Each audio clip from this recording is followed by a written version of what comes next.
Assalamualaikum warahmatullahi ta'ala wabarakatuh. Alhamdulillah.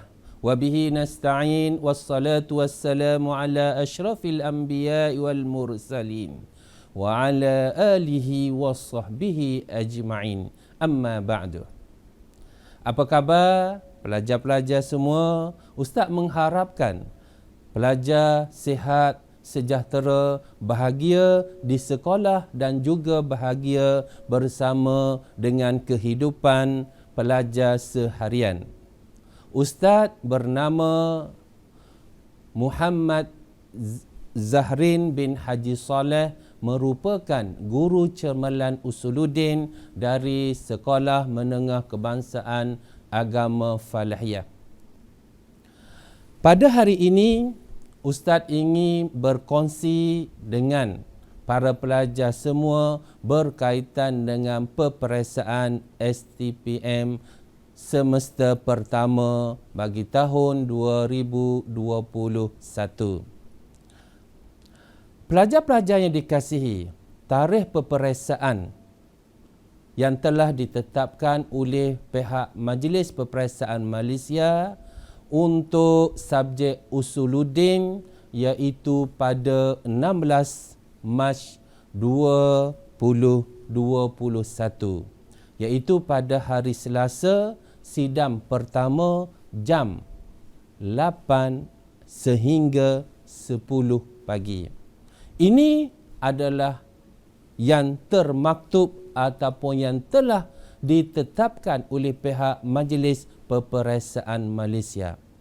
Sebagaimana yang pelajar semua sedia maklum, kita telah pun berjaya menamatkan PDPC di dalam kelas melalui kelas-kelas online, melalui bersemuka, melalui bahan-bahan bacaan, buku-buku rujukan dan sebagainya. Maka sekarang tibalah masa untuk kita menghadapi peperiksaan yang sebenar di dalam Dewan Peperiksaan.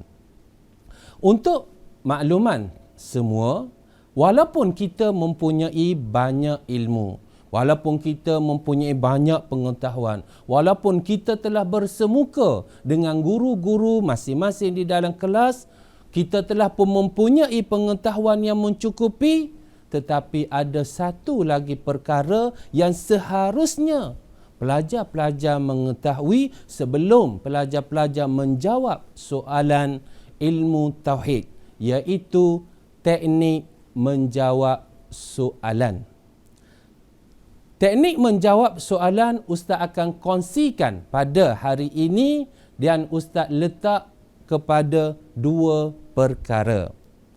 Perkara pertama yang paling penting pelajar-pelajar mesti mengetahui, mesti mengamalkannya di dalam ketika menjawab peperiksaan nanti, iaitu fahami kehendak soalan.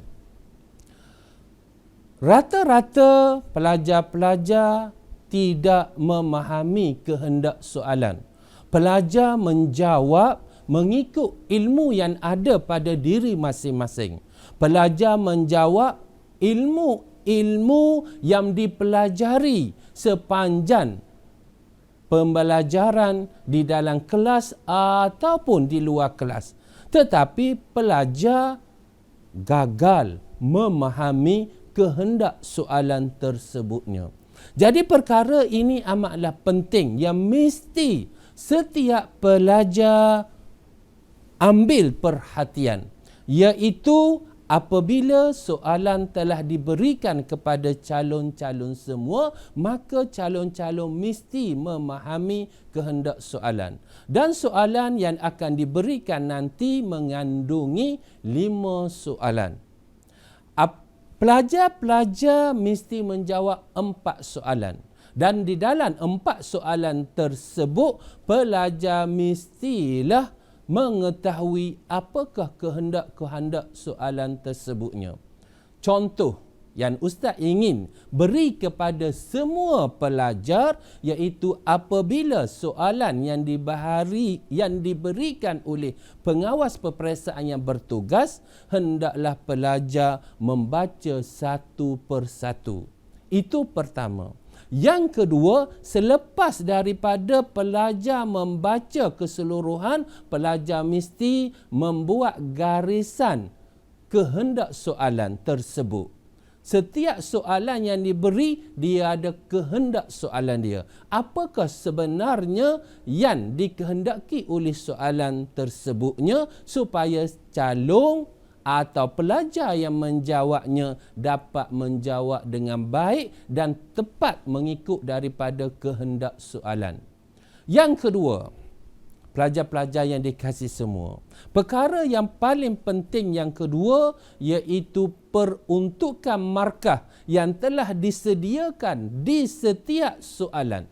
Contoh, soalan A 2 markah, soalan B 6 markah, soalan C 11 ataupun 10 markah, 12 markah ataupun 8 markah. Maka markah-markah di belakang setiap soalan itu telah diperuntukkan untuk calon-calon memahami bahawasanya kehendak soalan dan juga peruntukan markah telah disediakan. Contoh, soalan pertama, biasanya markah adalah 2 markah ataupun 4 markah. Maka untuk menjawab soalan yang 2 markah, calon tidak seharusnya menjawab sebagaimana yang diperuntukkan sebanyak 10 markah.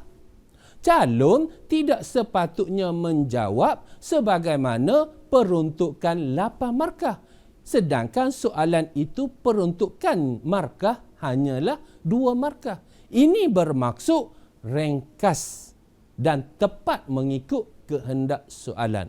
Kalaulah katakan soalan C, 1C, 2C, 3C, 4C ataupun 5C, biasanya peruntukan markah itu adalah banyak, meliputi 8 markah, 10 markah, ada kadang-kalanya 12 markah. Bermaksud di sini penulisan ataupun jawapan calon-calon mestilah lebih banyak berbanding dengan menjawab soalan pertama yang diperuntukkan, iaitu soalan A yang diperuntukkan dengan 2 markah saja.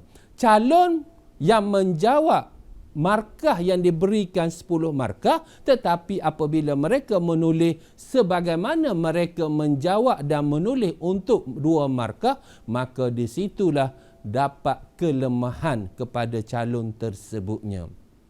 Jadi 2 perkara yang Ustaz telah jelaskan tadi, iaitu pertama berkaitan dengan fahami kehendak soalan, mesti dikuasai apakah maksud kehendak soalan. Yang kedua, peruntukan markah. Kalaulah calon-calon mampu untuk memahami kehendak soalan dan juga peruntukan markah, insya-Allah Ustaz percaya calon-calon akan dapat memberi satu jawapan yang terbaik kepada setiap soalan yang ditanya.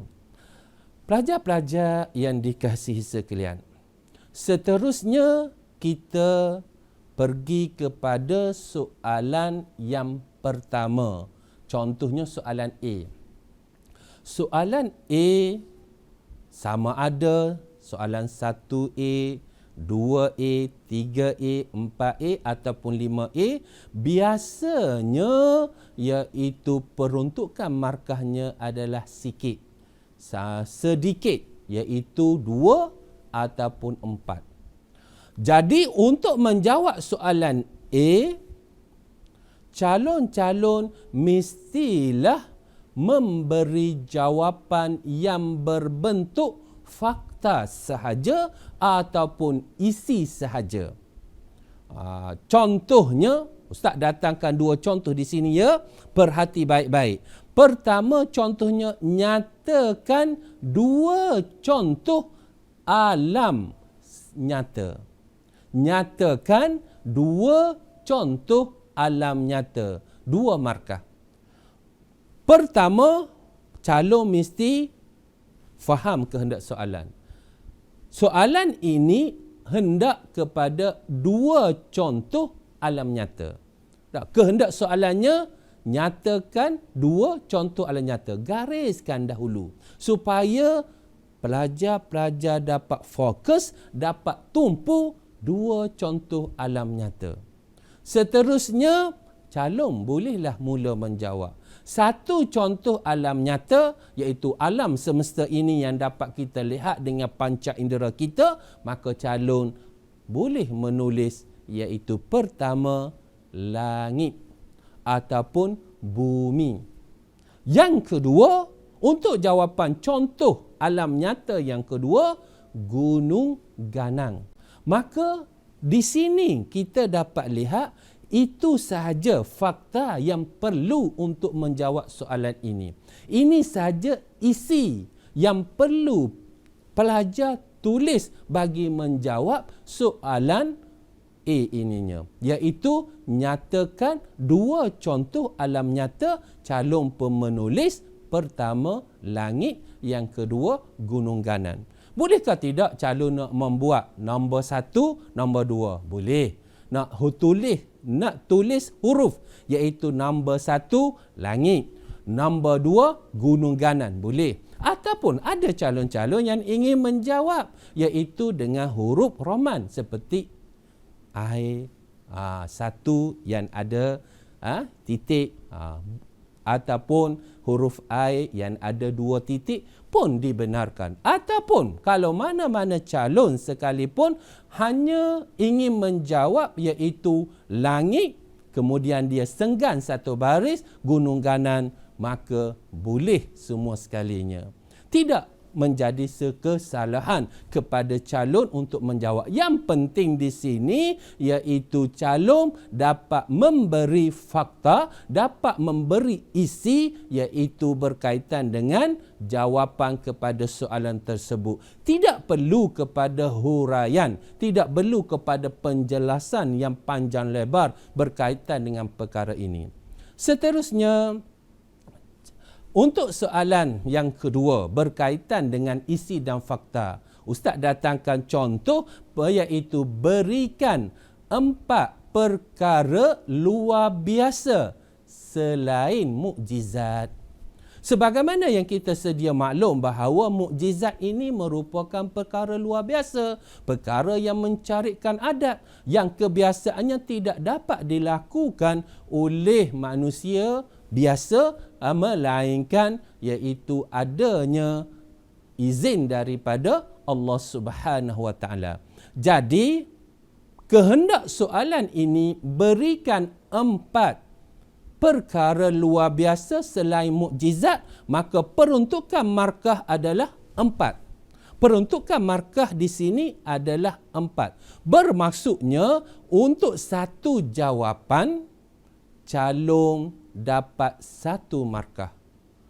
Untuk satu jawapan calon akan dapat 1 markah sebab kehendak soalan 4. Peruntukan markah adalah 4. Maka calon pun bolehlah mereka menjawab iaitu dengan ada huruf sebagaimana yang didatangkan ini ataupun tanpa dengan huruf, asalkan mereka mampu mendatangkan 4 perkara luar biasa selain daripada mukjizatnya.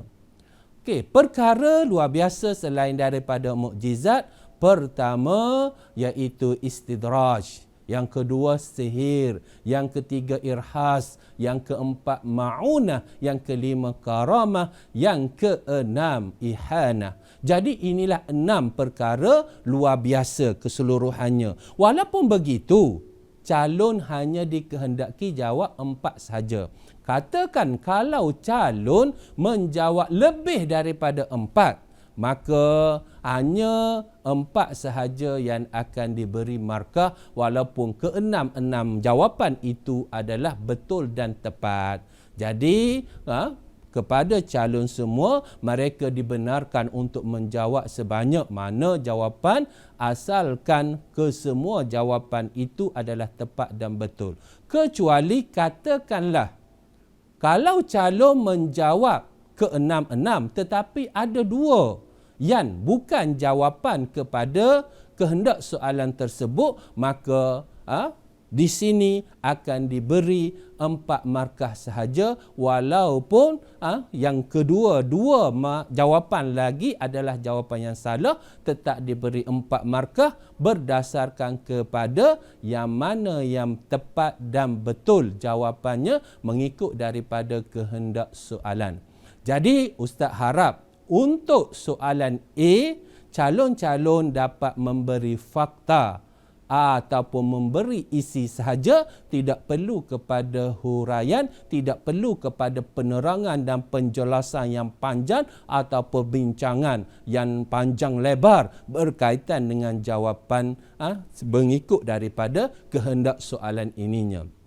Ini khusus untuk soalan 1A, 2A, 3A, 4A ataupun 5A. Jadi soalannya menghendaki calon memberi fakta, memberi isi sahaja, tidak perlu kepada huraian, tidak perlu kepada penjelasan. Pelajar-pelajar yang dikasihi sekalian, untuk menjawab soalan B, sama ada 1B, 2B, 3B, 4B, 5B, maka soalan ini mesti mengandungi, kebanyakan soalan mengandungi 2 bahagian, iaitu isi atau fakta serta dengan huraian.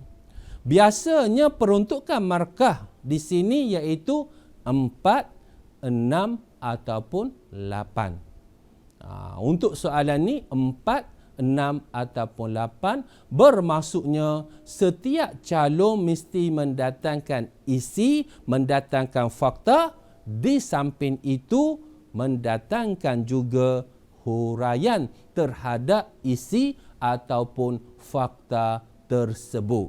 Dan setiap isi dan fakta serta huraian itu mestilah dibuat di dalam bentuk perenggan.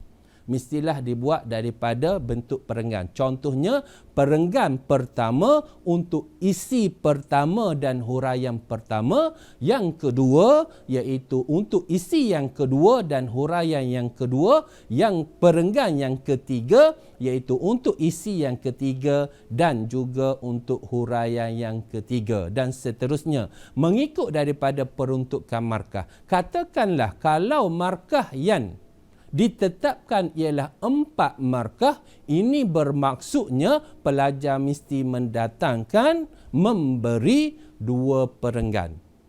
Katakanlah kalau peruntukan markah itu adalah 6 markah, maka calon mesti mendatangkan isi dan huraian itu sebanyak 3 perenggan.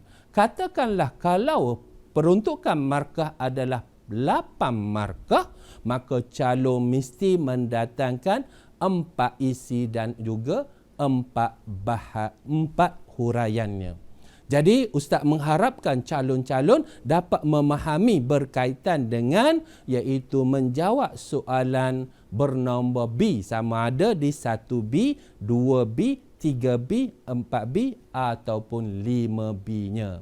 Jadi mengikut kepada peruntukan markah masing-masing, isi dan juga huraian tersebutnya.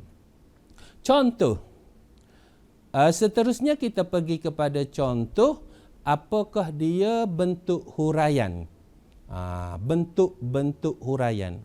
Untuk makluman semua pelajar-pelajar, untuk kita mendatangkan huraian, maka di sini Ustaz memberi suatu makluman untuk mendapatkan huraian yang terbaik mengandungi pertama, hurai kepada isi tersebut. Hurai kepada isi tersebut. Sebagaimana contoh Ustaz datangkan di sini. Huraikan 3 faktor keterlibatan umat Islam dalam ajaran sesat. Itu soalan. Contoh soalan. Huraikan 3 faktor keterlibatan umat Islam dalam ajaran sesat. Jadi, salah satu daripada faktor yang menyebabkan umat Islam terlibat dalam ajaran sesat ialah taklid buta. Maka jawapan calon menulis taklid buta. Taklid buta itu dikira sebagai isi. Dapat diberi markah. 1 markah untuk calon kerana telah mendatangkan isi dan fakta di atas jawapan 3 faktor keterlibatan umat Islam dalam ajaran sesat. Sekarang telah selesai. Pertama, taklid buta. Macam mana calon nak menghuraikan taklid buta itu untuk mendapat markah huraian, iaitu dengan memberi maksud, memberi pengertian. Taklid bermaksud mengikut sesuatu dalam urusan agama tanpa bersumberkan kepada dalil. Taklid buta pula bermaksud mempercayai atau mengikuti sesuatu perkara dalam urusan agama tanpa berpandukan kepada mana-mana dalil, sama ada dalil akal atau dalil nas, yakni Al-Quran ataupun hadis. Maka maksud kepada taklid buta itu dikira sebagai huraian kepada isi taklid buta. Maka untuk jawapan ini calon dapat markah penuh untuk isi taklid buta, dan untuk huraian kepada taklid buta itu 1 markah. Bermaksud calon telah dapat 2 markah daripada 3 faktor keterlibatan umat Islam dalam ajaran sesat. Yang kedua, yang ketiga faktor lain, calon boleh menjawab sendiri nanti. Apa yang Ustaz ingin fokus tumpu di sini, macam mana calon itu dapat menghasilkan iaitu huraian yang terbaik melalui iaitu huraian kepada isi tersebutnya. Seterusnya, calon-calon yang kedua. Macam mana mendapatkan huraian yang terbaik selepas daripada maksud ataupun huraian tersebut? Iaitu yang kedua, contoh. Huraian berbentuk dalil juga didapat ditulis, boleh ditulis oleh pelajar dan pelajar mendapat markah penuh. Dalil itu boleh diberi markah sebagai markah huraian terhadap soalan yang telah ditetapkan. Contohnya, jelaskan 4 adab seseorang anak terhadap ibu bapa. Sekarang isinya calon menjawab adab seorang anak terhadap ibu bapanya mendoakan dan memohon ampun untuk kedua-dua ibu bapa mereka. Maksudnya di sini mendoakan atau memohon keampunan daripada Allah Subhanahu Wa Taala, itu adalah adab seorang anak terhadap ibu bapa. Isi telah pun sempurna sebab adab seorang anak terhadap ibu bapa mendoakan dan memohon keampunan kepada Allah Ta'ala terhadap segala salah dan silap ibu bapa.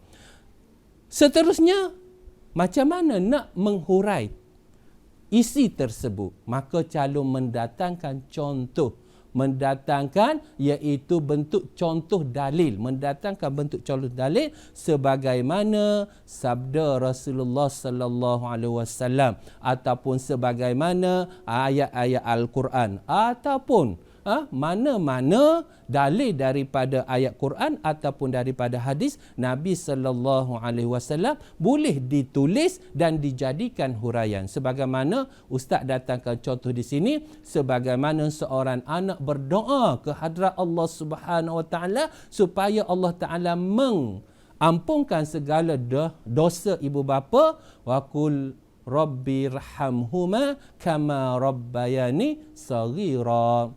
Katakanlah, wahai Tuhanku, cucuri rahmat kepada mereka, yakni kepada kedua ibu bapa kami, sebagaimana mereka telah mencurahkan kasih sayangnya memelihara kami semasa kami masih kecil. Maka dalil ayat Al-Quran itu ditulis oleh pelajar-pelajar dan seterusnya diberi pengertian, diberi maksud daripada dalil tersebut, maka di sini pelajar-pelajar dapat markah huraian, sempurna huraian untuk isi, iaitu mendoakan dan memohon ampun untuk kedua ibu bapa mereka tersebutnya. Seterusnya, yang ketiga, huraian berserta contoh. Di sini Ustaz ingin memberi salah satu lagi, iaitu bagaimana kita nak menghasilkan huraian kepada isi-isi fakta-fakta yang telah pun kita dapat menulis, dapat datangkan dia. Iaitu sebagaimana contoh, bincangkan faedah keimanan dalam kehidupan masyarakat. Soalannya, bincangkan faedah keimanan dalam kehidupan masyarakat, 10 markah. Maka antara salah satu daripada jawapan yang calon datangkan iaitu akidah. Akidah yang dapat membentuk masyarakat yang saling bantu-membantu, tolong-menolong untuk mencapai keredaan Allah Subhanahu Wa Taala. Itu adalah isi. Maksudnya di sini, calon mendatangkan isi melalui akidah. Melalui akidah, maka mendatangkan, menjadikan masyarakat itu saling tolong-menolong, saling bantu-membantu di antara satu sama lain untuk meraih iaitu keredaan Allah Subhanahu Wa Taala. Kemudian calon menghurai kepada isi tersebut, contohnya.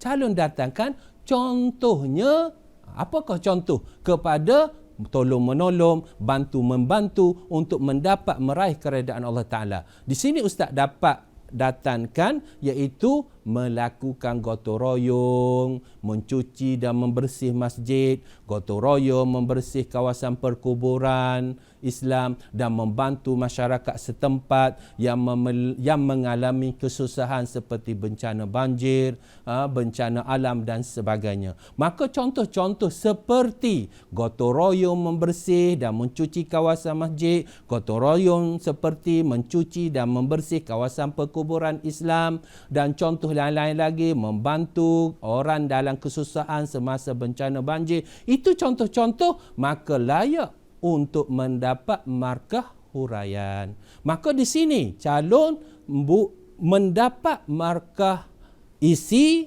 melalui akidah yang membentuk masyarakat yang saling bantu-membantu untuk mencapai keredaan Allah Ta'ala, satu markah untuk isi. Seterusnya didatangkan contoh keseluruhannya, maka calon akan mendapat satu markah untuk huraiannya. Pelajar-pelajar yang dikasihi semua, seterusnya kita pergi kepada satu perkara yang penting di dalam kertas soalan ilmu tauhid.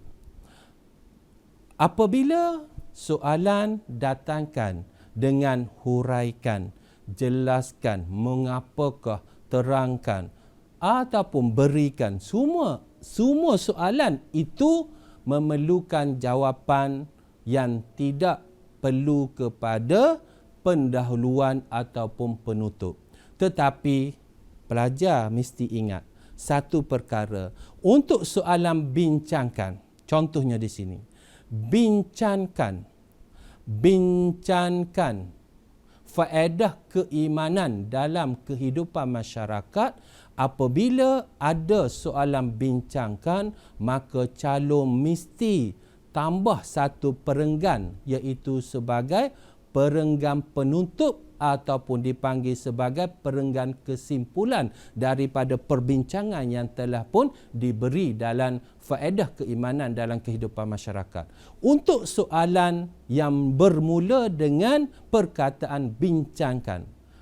Soalan bincangkan mesti datangkan kesimpulan, perenggan kesimpulan ataupun perenggan penutup. Dan untuk perenggan kesimpulan ini, calon-calon boleh mendatangkan iaitu semua isi penting secara ringkas atau keseluruhan daripada jawapan tersebut ataupun pandangan sebagai seorang calon peperiksaan ataupun kritikan ataupun komen ataupun cadangan dan sebagainya. Peruntukan untuk markah bagi kesimpulan ini biasanya peruntukan 2 markah. Dan kebiasaannya untuk perenggan kesimpulan dan penutup ini calon-calon tidak perlulah menulis dengan panjang lebar, hanya 2 ataupun 3 baris sahaja. Ustaz mengharapkan supaya pelajar betul-betul fokus dan menumpu khusus untuk soalan bincangkan. Soalan yang lain tidak perlu kepada kesimpulan. Soalan bincangkan sahaja yang perlu kepada perenggan kesimpulan ataupun penutupnya. Pelajar-pelajar yang dikasihi semua, yang terakhir yang ingin Ustaz kongsi bersama-sama pada hari ini iaitu berkaitan dengan peruntukan masa. Kebanyakan calon-calon pelajar-pelajar tidak mampu mendatangkan, tidak mampu menghasilkan, tidak mampu menulis jawapan-jawapan, 4 jawapan terhadap 4 soalan yang diberikan kerana kesuntukan masa, kerana masa yang tidak cukup. Rata-rata pelajar-pelajar memberi alasan kenapa tidak dapat menjawab ke semua soalan yang sepatutnya calon-calon menjawab, iaitu 4 soalan besar. Kebanyakan mereka mengatakan iaitu masa terlalu singkat, tak cukup masa. Nak tulis separuh tapi tak sempat, masa dah habis dan sebagainya. Maka di sini Ustaz bagi tip. Untuk peperiksaan Usuluddin bermula daripada jam 8 pagi sehingga 10 pagi. Maka calon mesti bermula daripada jam 8 pagi. Bermula tindakan yang pertama apabila soalan telah didatangkan oleh pengawas peperiksaan yang bertugas, maka ketua pengawas pun mengumumkan sekarang semua calon boleh mula menjawab mata pelajaran Usuluddin. Maka perkara pertama iaitu bermula daripada peringkat 8 pagi sehingga 5 pagi. Ambil masa 5 minit untuk membaca keseluruhan soalan, memahami kehendak soalan, memilih mana soalan yang sesuai untuk calon menjawabnya dan seterusnya membuat rangka jawapan. Jadi gunakan masa 5 minit ini terbaik untuk calon membaca, memahami, memilih dan seterusnya merangka jawapan yang telah pun dipilih. Seterusnya pada 5 minit sehingga kepada 8.30 minit, 20 minit calon menjawab soalan yang pertama. Ustaz menyatakan soalan pertama tidak bermaksud soalan yang bernombor 1. Mana-mana sahaja calon boleh menjawab. Soalan nombor 3, soalan nombor 4, asalkan itu dikira mudah, senang untuk calon-calon. Calon menjawab keseluruhan, kemudian dalam masa 20 minit soalan A, B dan juga C. Contohnya kalau calon memilih soalan nombor 2 sebagai soalan pertama iaitu soalan 2A, 2B, 2C, maka calon menjawab dalam masa iaitu sebanyak masa 25 minit. Begitu juga untuk masa yang kedua, untuk soalan yang kedua, pilihlah soalan yang senang dahulu, yang mudah dahulu, kemudian calon menjawab dalam masa 25 minit. Dan begitu juga soalan yang ketiga, soalan yang keempat, semua dalam masa 25 minitnya. Dan akhirnya gunakan masa 5 minit yang terakhir untuk semak, untuk tambah dan juga untuk susun ikut daripada susunannya. Walaupun pelajar menjawab pertama tadi soalan nombor 5, tetapi susunannya bermula daripada iaitu 1, soalan 1, soalan 2, soalan 3, soalan 4 dan soalan 5, maka kemudian dapatlah calon iaitu untuk mengikat skrip jawapan tersebut dengan baik. Ingat bahawasanya kita semua adalah merupakan pelajar-pelajar yang mesti kita menguasai teknik menjawab soalan. Kalau kita mempunyai ilmu yang banyak, maklumat yang banyak, tetapi kalau kita lemah ketika kita menjawab soalan, lemah erti kata tidak menguasai teknik menjawab soalan yang baik, pastilah kita tidak dapat memberi jawapan yang terbaik. Dan ingatlah, pemeriksa merupakan manusia biasa. Mereka mempunyai emosi, mereka mempunyai fikiran. Jadi kuasailah emosi mereka dengan penulisan yang baik, penulisan yang terang, jelas, supaya kita bantu pemeriksa mudah untuk mereka mendapat ataupun dapat mereka meneruskan tugas-tugas pemeriksaan mereka dengan kita memberi persembahan dampak melalui tulisan yang menarik, melalui tulisan yang terang dan juga jelasnya, dan mudah untuk mereka mengetahui soalan yang pertama, yang kedua, yang ketiga mengikut daripada susunan yang telah kita susun secara terbaiknya. Jadi Ustaz mengharapkan supaya pelajar-pelajar dapat mengikuti beberapa tip teknik menjawab soalan ini, mudah-mudahan dapat membantu pelajar menghadapi peperiksaan pada 16 hari bulan Mac 2021 nantinya. Akhirnya wabillahi taufik wal hidayah. Wassalamualaikum warahmatullahi taala wabarakatuh.